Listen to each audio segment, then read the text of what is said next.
বিনোদন দুনিয়ায় শোকের ছায়া নেমে আসে বলিউড মডেল অভিনেত্রী শেফালি জরিওয়ালার আকস্মিক মৃত্যুতে। কেন ৪৩ বছর পূর্ণ না করেই চলে গেলেন কাঁটা লাগা খ্যাত এই অভিনেত্রী, এমন প্রশ্ন ঘুরপাক খাচ্ছিল সবার মনেই। অবশেষে জানা গেল সেই কারণ। ২৭ জুন রাত ১০:৩০টায় আকস্মিক জ্ঞান হারালে সঙ্গে সঙ্গেই হাসপাতালে নিয়ে যাওয়া হয় শেফালিকে।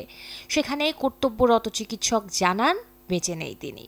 এই ঘটনার সাপেক্ষে শেফালি জেরিওয়ালার বাড়িতে আম্বলি থানা পুলিশ ও ফরেন্সিক কর্মকর্তারা তদন্ত করতে গেলে তারা অভিনেত্রীর বাড়িতে পান বেশ কিছু বয়স কমানোর ঔষধ, ইনজেকশন ও ভিটামিন সাপ্লিমেন্ট।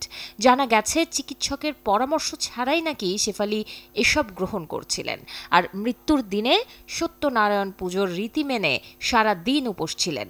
না খেয়ে এসব ওষুধ গ্রহণেই হৃদস্পন্দন বেড়ে প্রাণ হারান শেফালি জেরিওয়ালা। প্রাণ সসের মাখামাখি টেস্ট নুডলসকে করে তোলে আরো ইয়ামি আরো জোস। তাজা পাকা টমেটো আর সিক্রেট রেসিপি কম্বিনেশনে প্রাণ সসের বস।